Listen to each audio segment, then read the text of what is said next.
Bem, gente, tranquilo? Vamos estudar mais um pouquinho aqui, vamos dar continuidade ao nosso conteúdo e a gente vai trabalhar agora essa orientação normativa, número 1 de 2003, que vai falar sobre avaliação na educação infantil e traz uma espécie de um lema, né? Aprimorando olhares.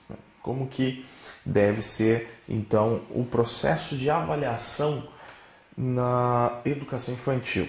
Como ela se refere ao município de São Paulo, então existe um contexto aqui que é importante que a gente analise. Né? Qual que é esse contexto? Então veja, contexto. Em 1935, um pouquinho da história aqui, a Prefeitura de São Paulo, o município de São Paulo, começou a atender as crianças por meio da educação infantil. Né? Eram os parques infantis.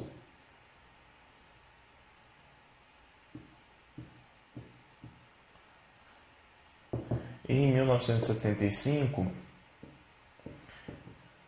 esses parques infantis passaram a fazer parte de uma rede municipal.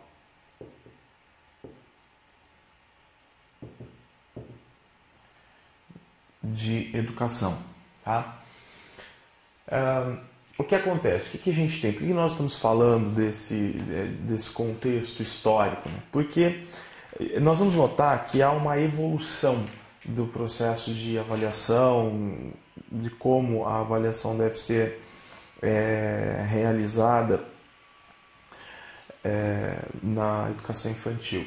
Então, aqui, por exemplo, quando esses parques infantis entram para a rede municipal, eles passam a se integrar às escolas municipais de educação infantil. Então, na verdade, a educação infantil vai ser oferecida por meio das escolas municipais de educação infantil. Tá? Como que era esse processo? Esse processo tinha basicamente, essas escolas de educação infantil tinham basicamente duas funções. Uma função compensatória,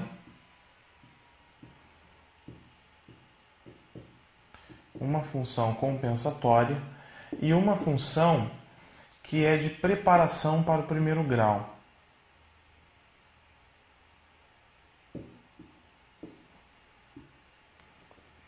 Preparação para o primeiro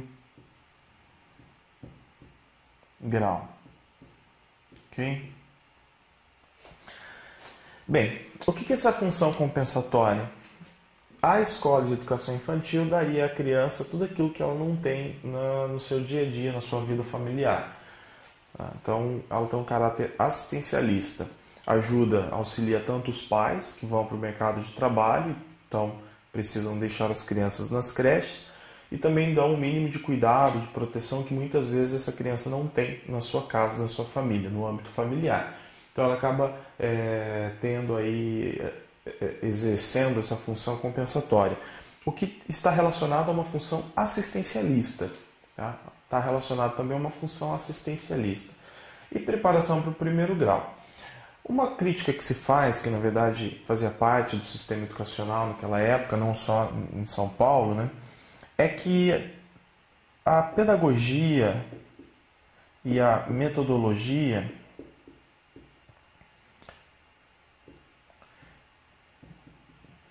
nessa época ainda era bastante tradicional. Tá? Então, tanto a pedagogia quanto a metodologia nessa época era bastante tradicional. Óbvio que a gente está falando de um foco na educação infantil. Então, esse tradicional no sentido de ser muito limitado. Nós não tínhamos uma aproximação muito grande de concepções sobre desenvolvimento infantil, sobre a criança, ideias adequadas sobre a infância, etc. Então, a atividade educacional acabava se limitando muito em torno de atividades com papel e lápis, sempre de forma de transmissão, né? Sempre havendo uma transmissão de conteúdos, e a criança diante de um trabalho bastante limitado nesse sentido. Ou seja, quando eu falo uma pedagogia, uma metodologia tradicional, um ensino totalmente mecânico, limitado, mecânico. Então, o que acontece aqui? Como que fica a avaliação nesse caso, né? Como se nós perguntássemos como era, então, a avaliação. avaliação da aprendizagem. A avaliação da aprendizagem acabava sendo um processo de verificação daquilo que o aluno aprendeu. Eu preciso verificar o que a criança aprendeu, o que o aluno aprendeu. Tá? Então, a gente tem um processo de ensino limitado, a avaliação, consequentemente, vai ser limitada também. Então, essa avaliação ela recai apenas sobre aquilo que era transmitido. Recaía apenas sobre, ou referia-se, apenas sobre o que era transmitido.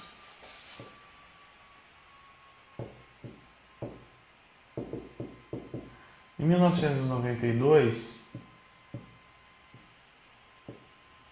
há uma alteração, uma atualização na proposta educacional da rede municipal de São Paulo, um novo regimento, a elaboração de um novo regimento, e a avaliação, junto com outras disposições, vai ganhar também um sentido diferente.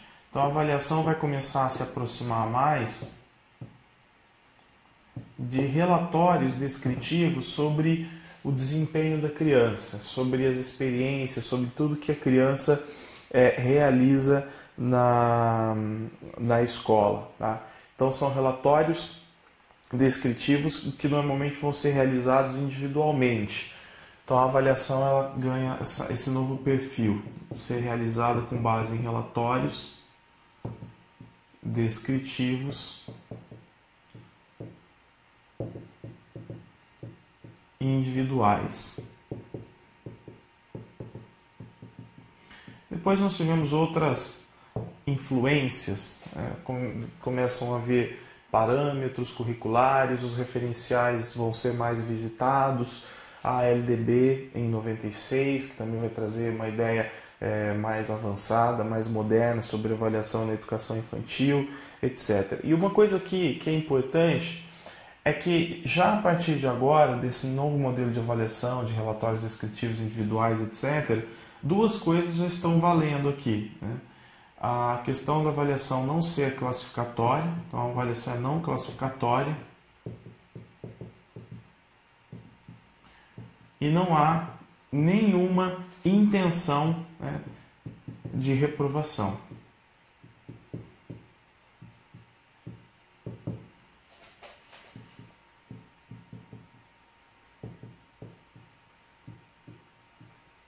E sem intenção de reprovação. Tá? Então, outro ponto bastante importante. Uma coisa que então vai surgir como desafio é que esses relatórios aqui eles vão ter o desafio de observar a criança ao máximo possível. E esses relatórios vão constituir uma coisa chamada de documentação pedagógica.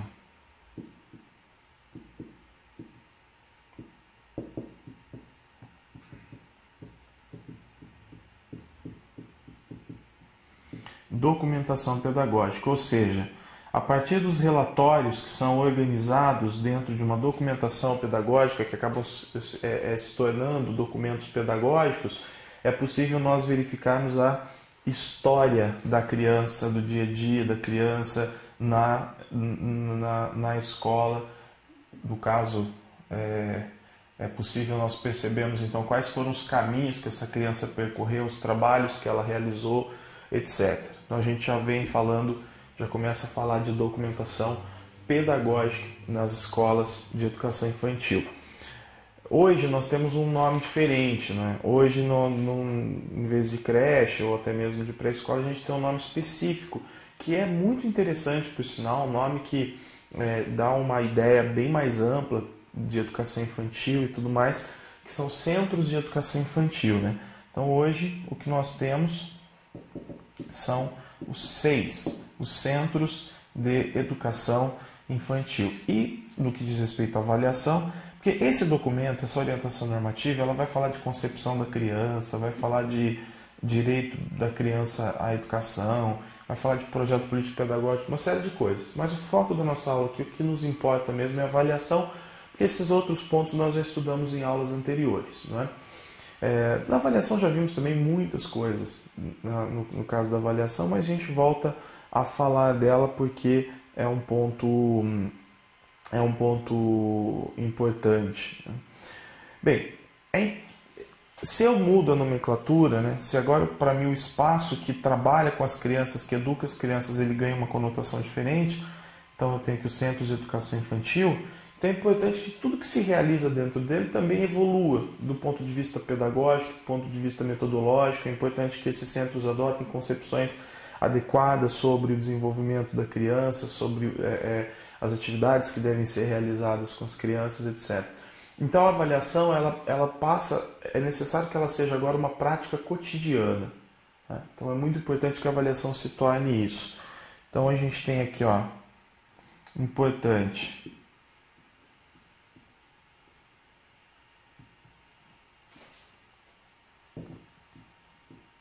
Avaliação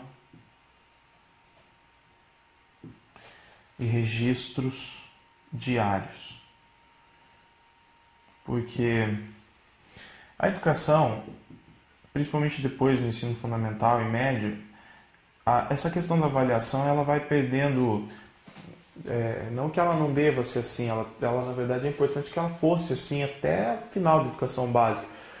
Mas a gente sabe que tradicionalmente o que se aplica são semanas de provas, datas específicas de provas, e normalmente é só nesse momento que o aluno é avaliado, né, na correção de uma determinada prova. Não há essa preocupação em acompanhar a evolução, o desempenho do aluno em outras etapas. Mas na educação infantil isso é primordial. Né? Talvez a gente não tenha para onde recorrer, a não ser a partir desse trabalho realmente de maior observação sobre a criança, e tudo mais. Então, essa palavra que eu falei, concepção sobre educação, é importante que ela esteja presente no dia a dia da escola. Né? Então é importante, por exemplo, eu tenho que saber como que a criança aprende. Eu tenho que conhecer teorias como de Piaget, de Vygotsky, de Vallon, Ausubel, teoria das múltiplas inteligências. A gente precisa, nós temos que ter esse conhecimento teórico que possa subsidiar a nossa prática no dia a dia, a prática do professor, o planejamento do professor, até mesmo para que o professor mude o foco, né? O foco não esteja na forma como eu vou ensinar, mas sim o planejamento voltado para a pergunta, como o meu aluno aprende. Então nós estamos falando justamente disso, isso vai interferir, obviamente, no processo de avaliação. E aqui surge uma observação muito importante para nós, que é a seguinte: a criança deve ser avaliada com relação a si mesma. Então veja, a criança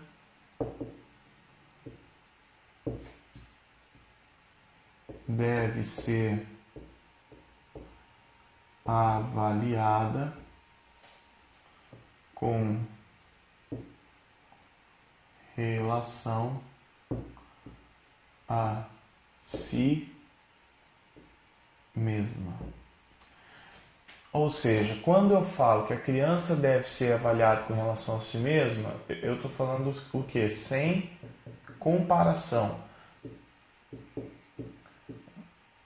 Isso é evidente, né? Que as crianças são diferentes, elas possuem ritmos de aprendizagem e de desenvolvimento diferentes. Isso é normal. É assim que as coisas funcionam mesmo. Então, eu não posso criar modelos adequados de educação, assim, modelos comportamentais que sejam tidos como positivos e tentar avaliar a criança com base nesses modelos, né? Partindo de modelos sociais impostos ou até mesmo do comportamento de outras crianças. Então, cada criança tem que ser avaliada com relação a ela mesma. E na verdade, isso é um respeito à dignidade da criança, tá? Porque a identidade é a dignidade. Então, isso aqui indica, né? Indica respeito à identidade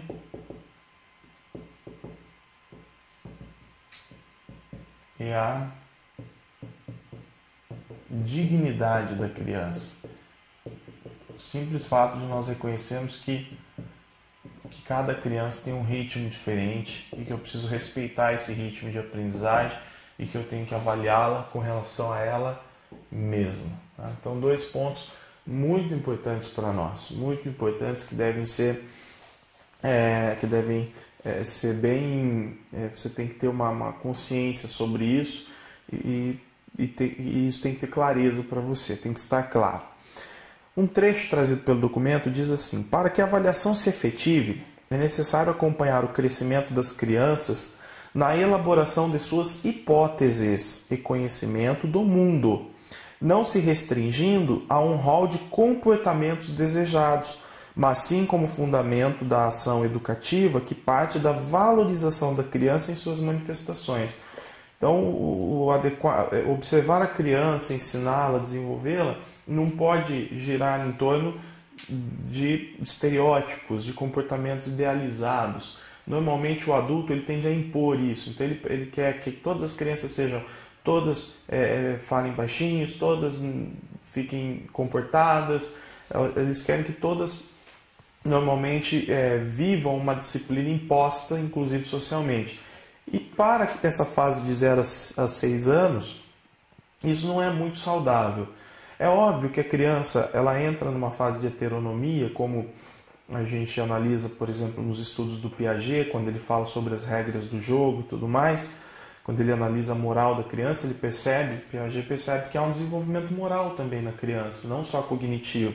Então, a criança evolui da fase de anomia para uma fase de heteronomia para uma fase de autonomia. E nessa fase de heteronomia, a criança tem que ouvir não, o adulto precisa realmente intervir para mostrar para a criança que existem regras, que existem limites, que existem comportamentos que ela precisa seguir. Mas isso não está relacionado, por exemplo, à imposição de comportamentos desejados nessa fase, principalmente de 0 a 6 anos. Então o professor ele precisa permitir que a criança se expresse para ele poder observá-la melhor.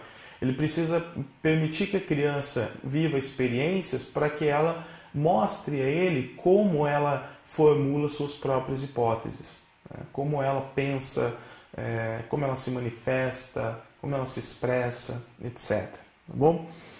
Bem, na avaliação do processo de aprendizagem da criança, então, vamos colocar aqui, ó, avaliação do processo de aprendizagem.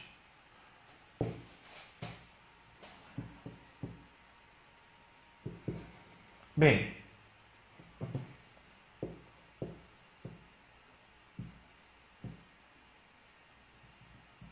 vou colocar tudo abreviado aqui. Avaliação do processo de aprendizagem. Então, a ênfase que nós podemos dar aqui, primeiro, acho que a primeira coisa que a gente tem que analisar, antes de eu falar da ênfase que a gente vai dar, é na avaliação, então, decorrente de observação e registro daquilo que as crianças fazem. Tá? Observação e registro. Então, a avaliação ela consiste em quê? Em observar e registrar as experiências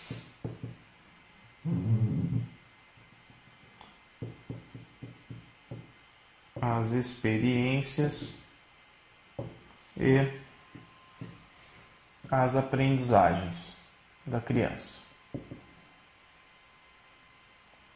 Ok? As experiências e as aprendizagens das crianças. Então está aqui, observar e registrar. Vou colocar um verdinho no meio aqui. Observar e registrar as experiências e as aprendizagens das crianças. Tá bom? Outro ponto importante é dar uma ênfase nas descobertas da criança, né? Naquilo que ela descobre, naquilo que ela vivencia de novo. Essa ênfase é importante. Então, ênfase nas descobertas.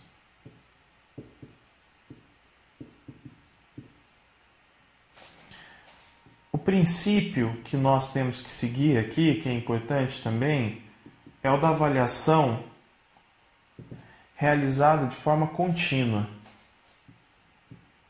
Avaliação enquanto processo contínuo.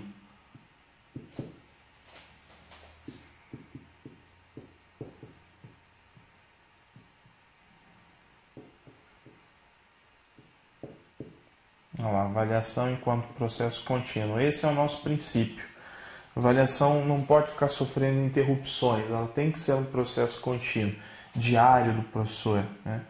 Contínuo, é diário, contínuo, para que a gente realmente possa identificar aí alguns pontos importantes. O que nós queremos identificar, ou seja, qual é a intenção desse processo de avaliação contínua?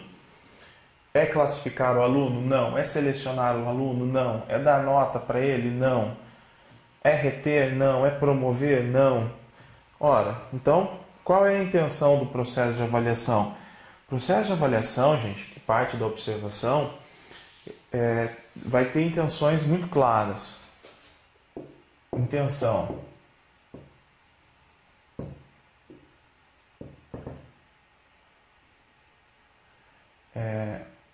Verificar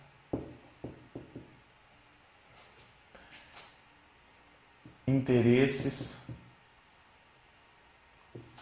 potencialidades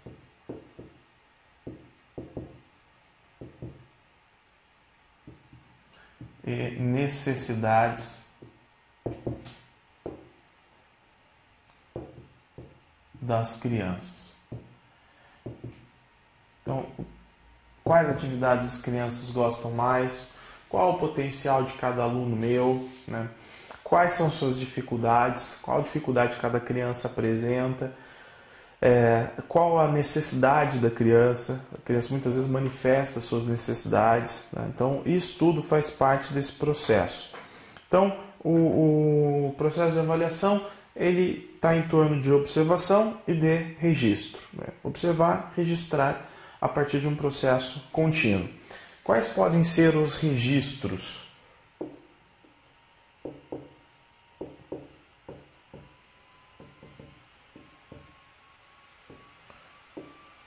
Bem, então eu posso registrar, fazer registro sobre as atividades diárias dos alunos.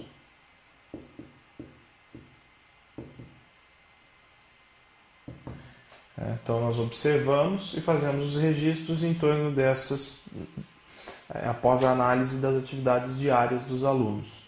Atividades diárias, tudo aquilo que o aluno faz, que faz parte da sua rotina, que está relacionado à forma como o aluno, na verdade é uma atenção ao desempenho do aluno ali naquele momento, enquanto ele está no Centro de Educação Infantil realizando suas atividades. E também produções dos alunos, desenhos, pinturas, desenho com massa, dança, tudo isso também pode ser registrado, tá? Então as atividades diárias e as produções dos alunos são alvos desses registros.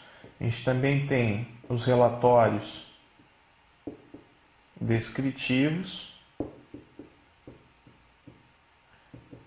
Os relatórios descritivos que podem ser tanto individuais quanto coletivos, e também os portfólios, né? Os portfólios também podem ser tanto individuais quanto coletivos, ou seja, o que meu aluno produz, o que o grupo produz, separadinho, registrado em pastas e tudo mais. Então, isso está relacionado ao registro. Em aulas anteriores, nós falávamos do quê? De como esse registro pode acontecer. Eu até coloquei um material aí para você. Então, tem N formas desse registro acontecer, não é? Então, eu posso registrar eu registro, na verdade, as atividades e as produções a partir de relatórios descritivos, de portfólios e a partir também de fotos, filmagens,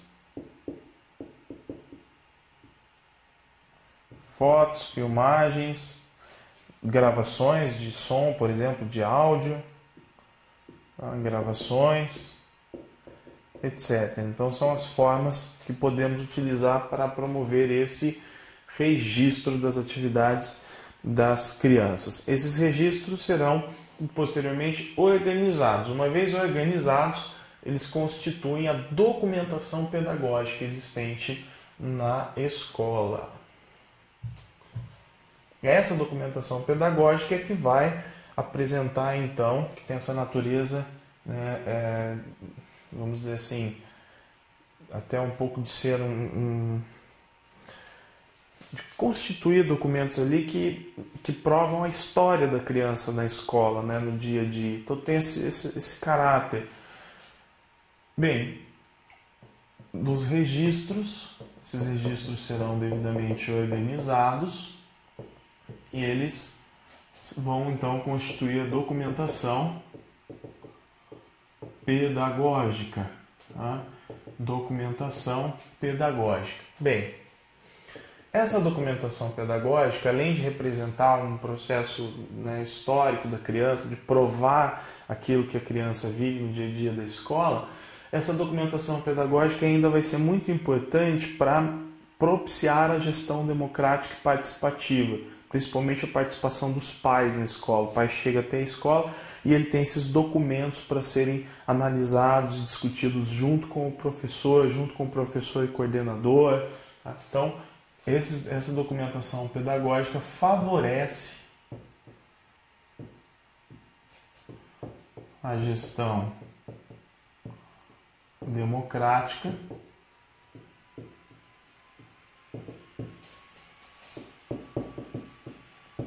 e a participação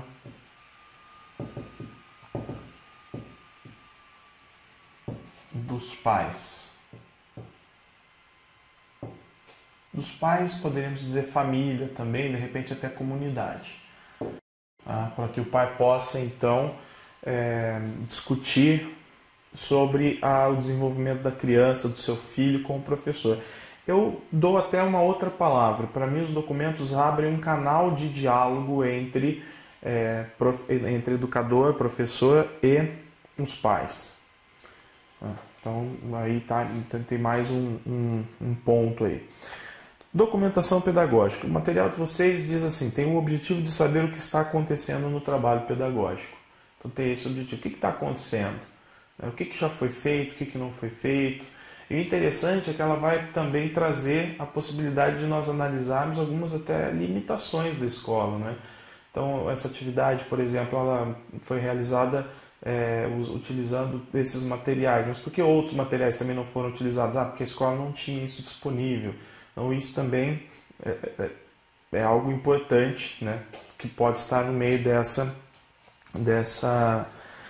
discussão. Então, perguntasse, por exemplo, o professor realizou uma atividade, qual era o objetivo do professor?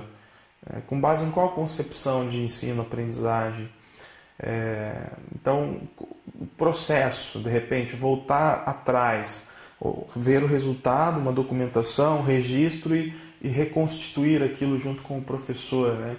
Para que o professor tenha a oportunidade de mostrar como ele pensou, como ele planejou, os objetivos, como esses objetivos foram alcançados, para o pai entender melhor como que o professor consegue se integrar, né? ou integrar, vamos dizer assim, dentro de um processo, ele com a criança, com os conteúdos. Então essa documentação abre possibilidades de questionamentos, de perguntas e, consequentemente, um canal de diálogo entre a escola, o professor e os pais, tá bom?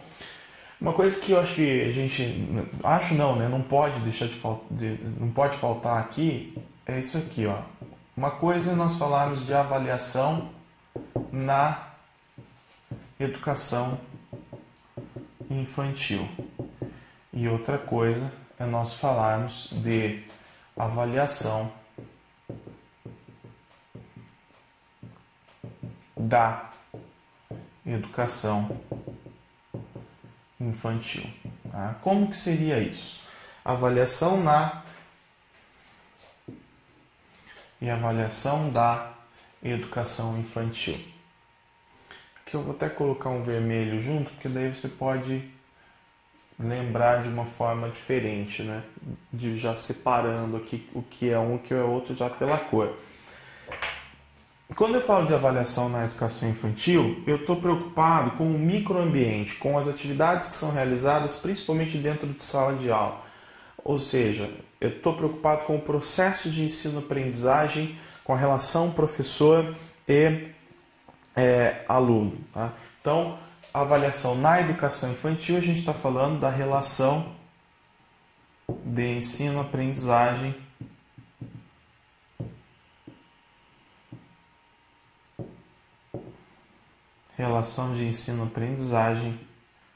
entre professor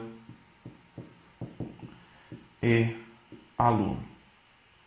Tá? Então, o que acontece na educação infantil? O aluno tem acesso a conteúdos, o aluno é avaliado, ele passa por um processo de observação do professor com relação a ele. Então, há os registros, há a documentação decorrente desses registros. Então, nós estamos falando de avaliação na educação infantil, é a ênfase que nós estamos dando. Diferentemente, a avaliação da educação infantil. Então, da educação infantil é o seguinte, no seu município tem escola de educação infantil ou centro de educação infantil? Tem. Como que é lá a qualidade dessa educação? Como que é oferecida essa educação infantil, entendeu? Então, é um olhar de fora para dentro. Pode ser internamente também, mas o mais importante, a pergunta que se faz é: essa instituição de educação infantil atende os aspectos de qualidade propostos, previstos? Então, essa é a pergunta. Aí nós estaremos falando de avaliação da educação infantil. Então, ela pode ser feita internamente, a partir de uma autoavaliação. Autoavaliação ou interna. Ou então uma avaliação externa. É o que a gente pode também, você pode falar, Vinícius, é aí que está a avaliação institucional? Sim. Eu vou avaliar a instituição, né? O que ela oferece de educação infantil e qual é o nível qual é a qualidade dessa educação. A autoavaliação pode ser realizada internamente pelos próprios membros da escola, então os agentes da escola, né? Os alunos podem participar, tudo isso faz parte de uma gestão democrática também. Então os professores, coordenadores, funcionários, alunos, gestores, todos eles participam, identificando o que a escola tem de bom, o que a escola não tem de bom, quais foram as metas que a escola conseguiu alcançar, quais foram as metas que ela não alcançou. Então é uma avaliação, tudo bem? Agora, quando a avaliação é externa, ela parte de grupos específicos, como por exemplo de agentes públicos, o MEC. O MEC pode mobilizar um processo de avaliação institucional dos centros de educação infantil, de instituições de educação infantil pelo Brasil. Então, nós estamos falando de uma avaliação da educação infantil, porém externa, porque é alguém de fora que vai avaliar a escola. Às vezes o MEC se limita a enviar relatório, enviar modelos de ficha, né? E o coordenador, o professor, o gestor tem que preencher essas fichas e enviar novamente. Como o modelo, as perguntas foram elaboradas pelo Ministério, então acaba sendo uma avaliação da educação infantil também externa, tá? Feita normalmente por agentes públicos. Alguns bairros ou comunidades muito bem organizados, às vezes têm também suas comissões que podem realizar avaliações periódicas da escola local, da instituição de educação infantil local, tá? Então isso é possível também. Agora, por que a avaliação institucional, que é a avaliação da educação infantil, né, institucional, por que ela é tão importante? Porque ela nos dá condições de comparar, né, de analisar e comparar aquilo que foi previsto e aquilo que já foi alcançado. O importante é que exista uma base. A base são os parâmetros e indicadores de qualidade do MEC, que por sinal nós já estudamos em aulas anteriores. A base, então, os parâmetros e indicadores de qualidade do MEC para a educação infantil. Municípios e estados podem também ter seus próprios indicadores. Também podem ter. Tá? O que é um parâmetro de qualidade? Você fala assim, olha, eu quero ser um excelente jogador de futebol. Quem que você tem como parâmetro? Você tem que ter como parâmetro um excelente jogador de futebol para você ser bom. Você não pode ter como parâmetro um perna de pau. Então você fala, eu quero ser como o Neymar. Então, com base no Neymar, você precisa, já que ele é o parâmetro, você analisa todas as características dele e tenta também ter essas características.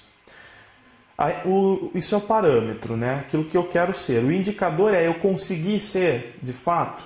Então, por exemplo, a escola. Qual é o parâmetro de escola boa? É uma escola em que há formação continuada para o professor. Então, esse é o parâmetro. Eu coloco lá no projeto político-pedagógico, inclusive como meta, né? Garantir formação continuada do professor.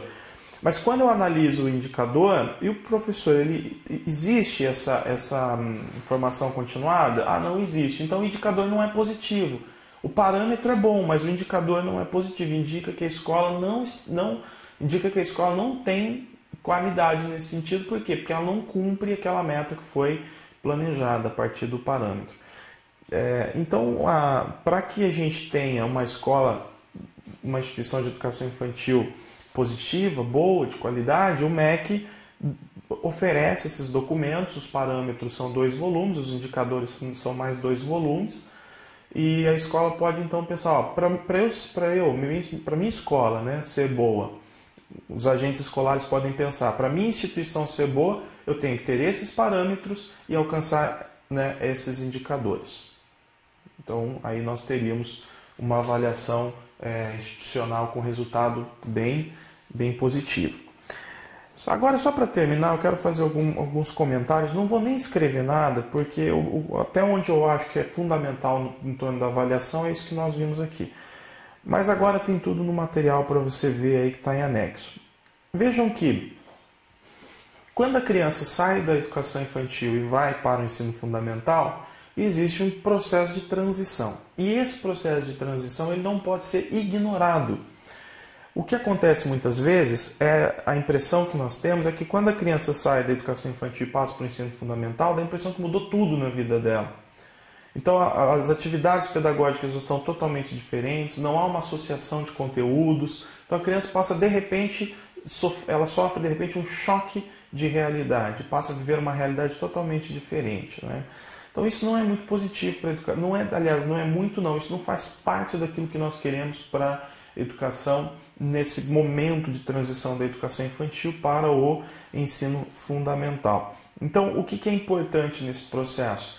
É importante que não haja uma ruptura, é importante que haja uma continuação do processo. Por exemplo, uma criança que está no primeiro ano do ensino fundamental, ela precisa ainda conviver com o lúdico, ela precisa conviver com os jogos, ela precisa ainda ter um espaço e tempo planejados para o desenvolvimento dela. Então, a questão de conteúdo, a questão de metodologia, etc. Isso tudo tem que ser planejado de forma que haja uma continuidade nesse processo, não uma ruptura. Então, essa transição do ensino, da educação infantil com o ensino fundamental, ela deve ser feita de forma articulada.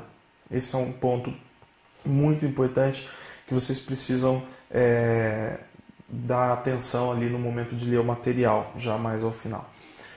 E um outro ponto é com relação à expedição de documentos, que é bem simples. Então, vejam que a educação infantil não tem, então, o intuito de selecionar, de promover a criança. Então, não há notas.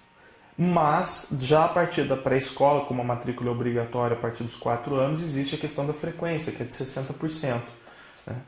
Então, essa frequência ela deve constar no documento que é expedido para que a criança possa ingressar no ensino fundamental. Então, nós vamos ter 2 tipos de documentação. Uma documentação é essa, administrativa, burocrática. Está aqui o documento da criança, ela passou pela educação infantil, pela pré-escola, ela teve frequência e ela e tem a assinatura do professor, tem a assinatura do gestor ou do coordenador, papel timbrado da escola, etc., da instituição, etc., beleza, isso legitima a passagem dela para o ensino fundamental. Um outro ponto é a documentação pedagógica, mas é a documentação que é o histórico da criança, ou seja, tudo aquilo que ela produziu também. O professor de ensino fundamental pode ter acesso antes até a essa documentação que foi produzida na educação infantil, para que ele já possa fazer uma avaliação diagnóstica. Quais são os alunos que eu vou receber, como eles são, o que eles já produziram, o que eles não produziram. Aí já tem uma natureza totalmente pedagógica. Tá? Então, muita atenção com relação a isso, tem aí também ao final do documento de vocês. Então, nesse documento que nós estamos trabalhando, eu não vou ficar trabalhando novamente coisas que nós já vimos em aulas anteriores, como concepção de infância, criança como um sujeito de direitos, projeto político-pedagógico, currículo na educação infantil. Nós já vimos tudo isso, não tem por que repetir. Já vimos muitas coisas relacionadas à avaliação também, mas como o documento ele traz essa questão do aprimorando olhares, ou seja, o aprimorando olhares está falando, na verdade, do processo de observação, né, da criança, de uma avaliação mais processual na educação infantil. Então a nossa ênfase aqui é a avaliação. E só para terminar, como que se inicia esse processo de avaliação da educação infantil? Primeiro, o professor planeja situações de ensino que estão dentro da rotina da criança, planeja essas situações de ensino-aprendizagem e dá à criança a oportunidade dela se manifestar, dela participar, dela produzir, etc. Então, o professor vai observar aquilo que a criança faz. A observação da criança tem que ser uma observação, gente, crítica, não é uma observação qualquer. Tem que ser uma observação crítica, porque o professor não basta ele simplesmente ficar olhando para aquilo que as crianças estão fazendo e relatar, hoje eles brincaram no playground, fizeram um trabalho com massinha, não. O professor precisa estar atento aos detalhes, como as crianças agiram, como cada aluno se desenvolveu com relação ao aspecto emocional, ao aspecto cognitivo, qual foi de fato o comportamento. Então os registros eles precisam ter detalhes, eles precisam ser minuciosos para que o professor possa então conhecer cada vez melhor os seus alunos e passar informações precisas para os pais. Tá bom? Então esse processo de observação ele tem que ser crítico e minucioso, não é uma observação qualquer. Tudo bem? Então é isso, pessoal. Vimos mais um conteúdo muito importante. Você tem as anotações e mais um material em PDF em anexo para estudá-lo. Tá bom? Grande abraço. Até a próxima aula. Até mais.